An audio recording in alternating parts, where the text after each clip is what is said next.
So, okay, we are in search of Castalia and hopefully on the road to Castalia, but we want to assure folks that we do hope to get a picture and a way of relating all these sciences to each other and not lapsing into the reductionist traps and dead ends.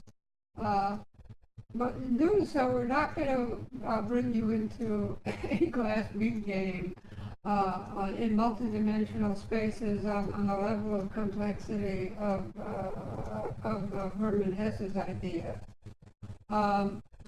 We will, however, rely very heavily on what we call Darwin speak. Yeah, Charles Darwin and evolution theory, but it's so much more than that. And even the folks like Dan Dennett and others who just remark about how fantastically important Darwin's idea and his way of looking at things has been, they really don't admire it as much as I do. And I believe they don't really see all that is really in it yet. So we call it Darwin speak. We're not going to beat you over the head with it, but occasionally we'll just fall into that. We can't help it.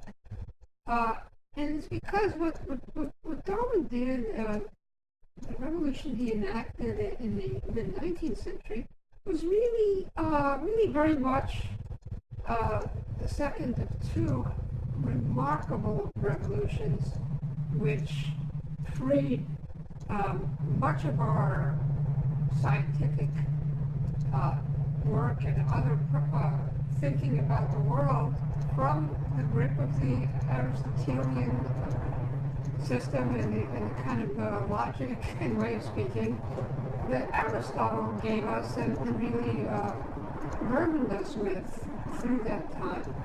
The first of these was the Newtonian how should I put it? The first of these was Newton's remarkable insights into how we had to come to see and speak of the world in terms different than Aristotle's, at least the physical world. And then the second of these was Darwin's. And interesting, Darwin always emulated Newton. And in fact, in our mind, he did very much the same kind of thing.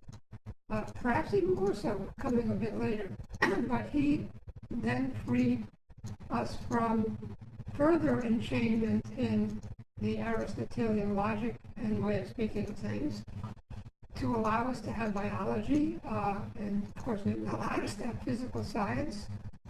And really Darwin's way of speaking, because it applied to organismic life and more than physical science, ended up, we believe, being a model for how we could speak about very, very much more having to do with all the sciences that are either by having to do with all the sciences that are so-called soft sciences that deal with life, that deal with humans, and of course, we do see that the evolution language has been used on every day. There's someone else using, putting on the clothes and going out for a bit of a walk to see if they can use some of the terms that Darwin used.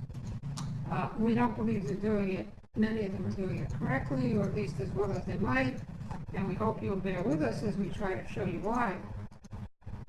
So it's called Darwin speak for us, and it really means that we think that if we really understand how he did this, and there's a lot to what he did, and it was not discovering truths about the animal kingdom, not at all.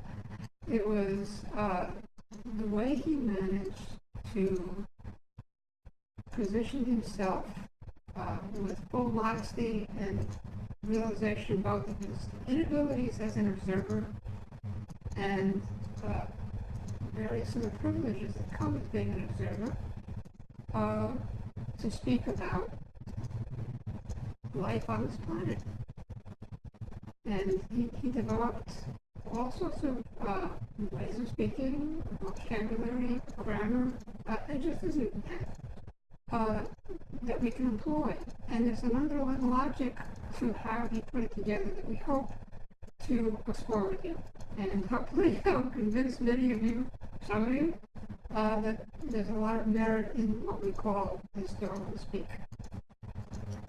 As a just a simple example of how this works, it's not anywhere near what we really want to go towards, and it has to be realized that evolution theory, the Neo-Darwinian synthesis, all that stuff since the mid-19th century has been advancing, and progress is there, but there's tremendous amounts of confusion still, and disarray among all the leading biologists and philosophers in biology, on even now on straightening out what it was that Charles Darwin gave us.